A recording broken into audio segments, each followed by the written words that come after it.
والصلاة والسلام على رسول الله. أما بعد فأعوذ بالله من الشيطان الرجيم. بسم الله الرحمن الرحيم. ولا تنكحوا المشركات حتى يؤمن ولأمة مؤمنة خير من مشركة ولو أعجبتكم. ولا تنكحوا المشركين حتى يؤمنوا ولعبد مؤمن خير من مشرك ولو أعجبكم. أولئك يدعون إلى النار والله يدعو إلى الجنة والمغفرة بإذنه ويبين آياته للناس لعلهم يتذكرون. اور مشرک عورتوں سے نکاح نہ کرو یہاں تک کہ وہ ایمان لے آئے. ایک ایمان والی لونڈی کسی مشرک عورت سے بہتر ہے، گرچہ وہ تمہیں بھلی اور اچھی لگے. اور اپنی عورتوں کا نکاح مشرکوں سے نہ کرو یہاں تک کہ وہ ایمان لے آئے. ایک مومن غلام کسی مشرک سے بہتر ہے، گرچہ وہ تمہیں اچھا لگے. یہ لوگ جہنم کی طرف دعوت دیتے ہیں اور اللہ جنت اور مغفرت کی طرف اپنے حکم و مشیت سے بلاتا ہے، اور وہ لوگوں کے لیے اپنی آیتوں کو واضح فرماتا ہے تاکہ وہ نصیحت حاصل کریں. سورۃ البقرہ کی 221 نمبر کی آیت کریمہ آپ کے سامنے پڑھی گئی ہے. اللہ تعالیٰ نے مشرک مرد اور مشرک عورتوں سے نکاح کرنے کو حرام قرار دیا. اس سے پہلے اس کی اجازت تھی، لیکن شریعت اسلامیہ نے پھر اس کو حرام قرار دیا. میاں اور بیوی بننے کے لیے عقیدہ میں ہم آہنگ ہونا یہ ضروری ہے. ایک شرک کرنے والا مرد اور ایک شرک کرنے والی عورت اس لائق نہیں ہے کہ اس سے ازدواج کا رشتہ قائم کیا جائے. شریعت نے منع کیا اس سے، اور منع کرنے کی وجہ بھی بیان کر دی. مشرک کا لفظ استعمال کیا گیا ہے، تو اگر عام اس کو استعمال کیا جائے لفظ تو سارے مشرک اس میں آتے ہیں، اور اہل کتاب یہود اور نصارہ بھی اس میں داخل ہے.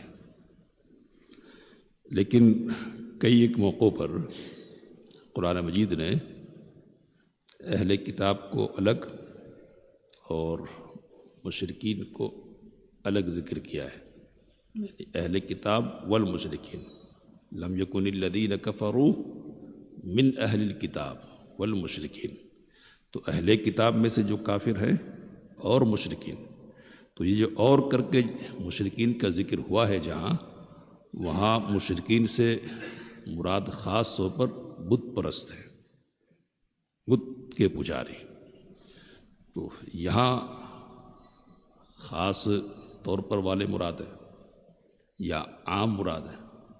بعض صحابہ میں سے ایک دو افراد اور بعد کے علماء میں سے بعض لوگوں نے اس کو عام مانا اور اہل کتاب کو بھی اس میں شامل کیا، اور قدر مشترک جو چیز ہے یعنی شرک کا وجود چونکہ اہل کتاب میں بھی موجود ہے، تو اس لیے کہا کہ ان سے بھی نکاح کرنا درست نہیں ہوگا۔ حضرت عبداللہ بن عمر رضی اللہ تعالی عنہما کا قول نقل کیا ہے امام بخاری رحمۃ اللہ علیہ نے، انہوں نے کہا کہ اس سے بڑا شرک کیا ہوگا کہ کوئی عیسیٰ ابن مریم علیہ السلام کو اللہ کا بیٹا کہے، حالانکہ وہ کیا تھے؟ وہ تو اللہ کے رسول اور اللہ کے بندے تھے۔ تو گویا کہ انہوں نے یہ نظریہ پیش کیا کہ شرک ہے یہ، اور شرک کرنے والا مشرک، تو اہل کتاب کی عورتوں سے بھی نکاح کرنا درست نہیں۔ لیکن عمومی طور پر جو علماء ہیں اور بڑے جو صحابہ ہیں ان کا موقف یہی ہے کہ نہیں، اس سلسلے میں اہل کتاب کی عورتوں کا استثناء ہے، وہ الگ ہیں اس حکم سے، اور شریعت اسلامیہ نے اس بات کی اجازت دی ہے کہ ان کی عورتوں سے نکاح کیا جا سکتا ہے۔ ظاہر سی بات ہے کہ جس زمانے میں نکاح کی اجازت دی ان کی عورتوں سے، اس زمانے میں بھی یہ لوگ شرکیہ عقیدے پر قائم تھے، تو قائم تھے جب اجازت دی ہے، اس کے باوجود اجازت دی ہے تو یہ اجازت قائم ہے، اور اہل کتاب کی عورتوں سے نکاح درست ہے، کر سکتے ہیں۔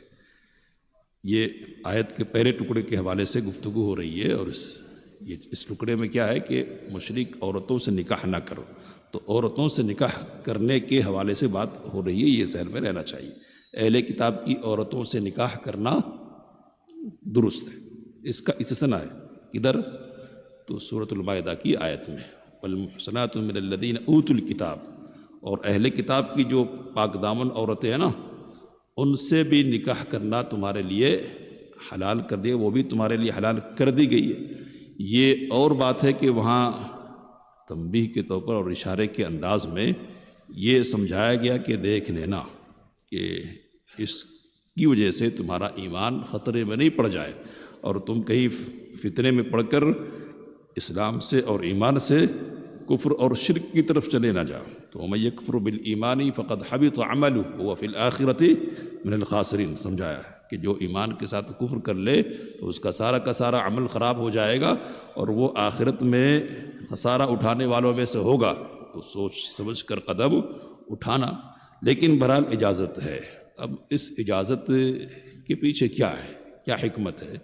تو علماء نے لکھا کہ وہ لوگ جو مشرک ہیں اور وہ لوگ جو ملحد ہیں اور جو اللہ تعالیٰ کا انکار کرتے ہیں، تو ان کے پاس کوئی آسمانی کتاب وغیرہ نہیں ہے، جبکہ ان کے پاس کیا ہے؟ آسمانی کتاب ہے۔ یہ آسمانی شریعت کے ماننے والے، تو آسمانی کتاب کسی نہ کسی شکل میں ان کے پاس موجود ہے، اور ان میں جو بنیادی چیزیں ہیں بعد توحید وغیرہ سے متعلق وہ بھی موجود ہیں۔ تو اس بنیاد پر ان کے لیے یہ ممکن ہے کہ حق کو قبول کر لے آسانی سے، دوسروں کے بالمقابل اس بات کا زیادہ چانس ہے کہ یہ حق کو قبول کرے اور توحید کو اپنا لے۔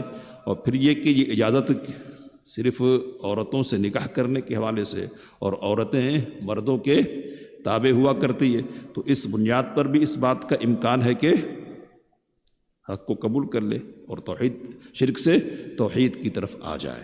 تو اس لیے عورتوں سے اہل کتاب کی نکاح کرنے کی اجازت دی گئی، اس کے برعکس نہیں۔ اب بعض علماء نے لکھا کہ اہل کتاب جو شرک کرنے والے تھے نا، اس بنیاد پر اجازت دی ہے کہ وہ کتاب والے ہیں۔ تو ہمارے یہاں بھی بعض ہمارے احباب ہیں، اخوان، بہت سارے عمل کے کہنا چاہیے کہ جن کے یہاں کتاب ہے، یعنی قرآن مجید ہے، اور وہ اسلام کی طرف نسبت رکھتے ہیں لیکن شرک کرتے ہیں، اللہ کے ساتھ دوسروں کو شریک ٹھہراتے ہیں، صفات میں شریک ٹھہراتے، اور عبادات میں شریک ٹھہراتے، تو ان کو بھی اسی درجے میں رکھیں گے کہ عورتیں لیں گے، عورتیں، اس لیے کہ عورتیں تابع ہوتی ہیں اور ان کو قرآن مجید کی بنیاد پر، نبی اکرم صلی اللہ علیہ وسلم کی احادیث کی بنیاد پر سمجھانا کیا ہوگا؟ آسان ہوگا۔ تو کم از کم یہ بات تو ہے کہ اہل کتاب کے درجے میں ان کو رکھا جائے، تو اس کی گنجائش اور اس کی اجازت ہوگی۔ تو یہ ایک طرف ہو گیا۔ اللہ تعالیٰ نے کہا کہ دیکھو ایک لونڈی کا مطلب جو کسی اور کی ملکیت میں ہے، کسی اور کی ملکیت میں۔ اسلام نے لونڈی سے اجازت، نکاح کرنے کی اجازت دی ہے، اجازت، لیکن ایک مجبوری کی صورت میں۔ کیوں؟ اس لیے کہ لونڈی سے نکاح کرنے کا مطلب یہ کہ جو بچہ پیدا ہونا اس کی طرف غلامی کی نسبت ایک لگے گی، تو اس لیے کہا کہ نہیں، جو آزاد عورتیں ہیں ان سے نکاح کرنا، اور آزاد عورتوں کے پاک دامن ہونے کا مسئلہ زیادہ ہے، تو اس لیے ان سے نکاح کرنے کو ترجیح دے دیں۔ لیکن اگر کوئی صورت نہیں بن رہی ہے آزاد عورت سے نکاح کرنے کی، تو باندی سے بھی نکاح کر سکتے ہیں۔ سورہ نساء میں اس کی وضاحت ہے۔ اللہ تعالیٰ نے یہاں یہ کہا کہ جہاں صرف اجازت کی بات ہو رہی ہے نا، اور لونڈی ہے، یہ تصور ہے تمہارے ذہن میں، کہا کہ وہ لونڈی بہتر ہے اگر ایمان والی ہے، اس سے ایک مشرک عورت سے، گرچہ کہ وہ تمہیں پسند آئے، تو پسند آئے اپنی شکل اور صورت، حسن اور جمال کے اعتبار سے، اپنے جاہ اور منصب کے اعتبار سے، یا اپنے مال کے اعتبار سے۔ یہ تین اسباب ہوں گے، دین کا مسئلہ تو یہاں ہے نہیں۔ تو اس بنیاد پر، اگر ان بنیادوں پر پسند بھی آئے نا ایک عورت جو مشرک ہے، تب بھی اس کے مقابلے میں بہتر کون ہے؟ ایک لونڈی جو گرچہ کے بدصورت ہو، جو تمہیں پسند نہیں آئے اور اپنی حیثیت اور حالت کے اعتبار سے بھی وہ قابل ترجیح نہیں ہو تمہاری نگاہ میں، لیکن وہ بہتر ہے۔ تو بہتر کیا چیز ہے اصل میں؟ تو بہتر اصل میں جو چیز ہے وہ کیا ہے؟ ایمان ہے۔ بہتر جو چیز ہے اصل میں وہ کیا ہے؟ عقیدہ ہے۔ بہتر جو چیز ہے اصل میں وہ کیا ہے؟ دین ہے۔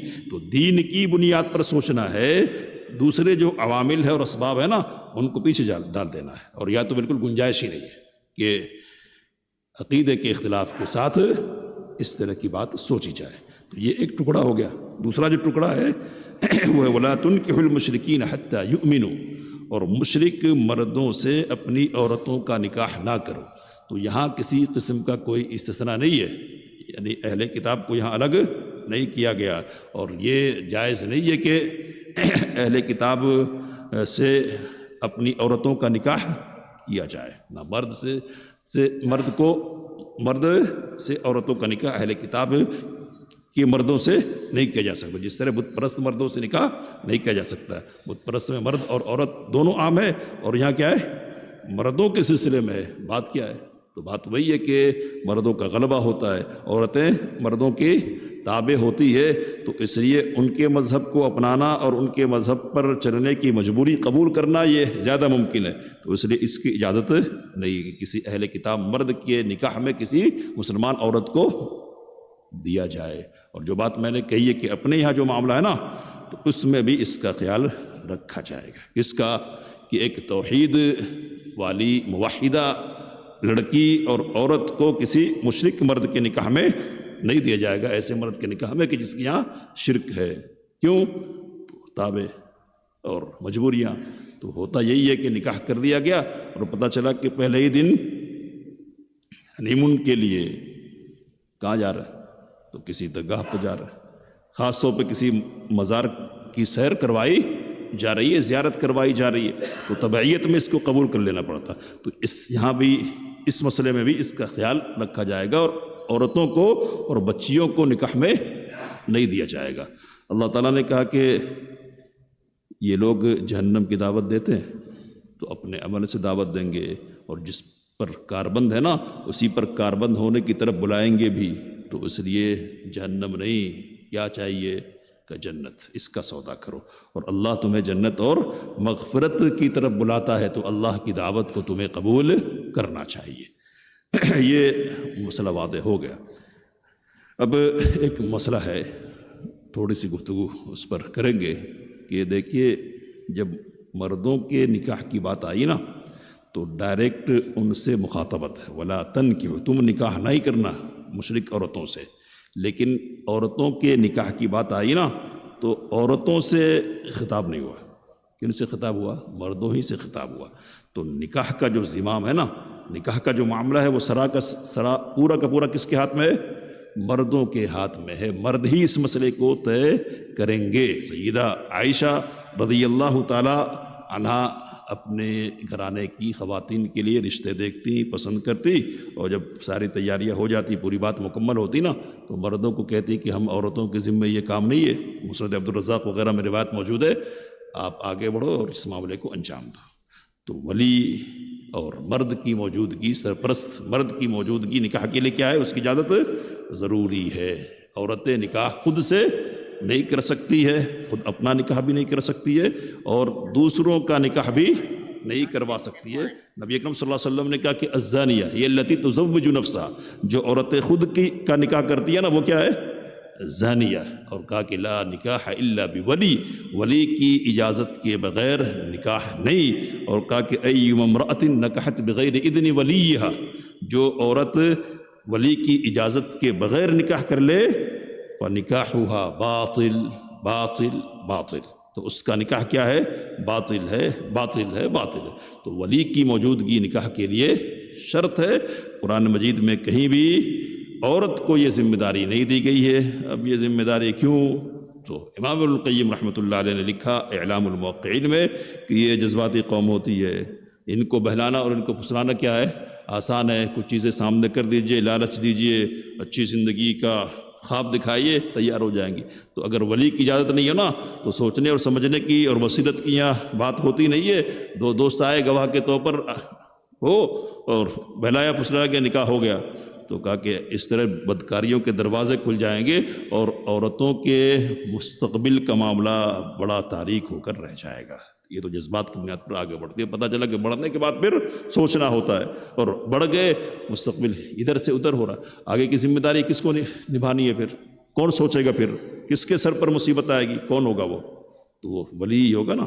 تو جس کو ذمہ داری نبھانی ہے آگے، وہ بہتر سوچ سکتا ہے اور بہتر فیصلہ وہ کرے گا سارے مسائل پر غور کرتے ہوئے۔ اس لیے شریعت نے کہا کہ نہ نکاح کرنے کا معاملہ عورت کے حوالے ہے، اور نہ ہی آگے بات آئے گی انشاءاللہ طلاق کا مسئلہ عورت کے حوالے۔ نہ جڑنا عورت اپنی بنیاد پر کرے گی، اور نہ ہی الگ ہونا اور ٹوٹنے کا فیصلہ عورت کے اختیار میں ہوگا۔ یہ ان کی صلاحیت کے بس کی چیز نہیں ہے، مرد اس سلسلے میں ذمہ داری نبھائیں گے۔ اللہ سے دعا کہ ان باتوں کو سمجھنے سے کام لینے کی توفیق عطا فرمائے۔ آمین۔ وآخر دعوانا الحمدللہ رب العالمین۔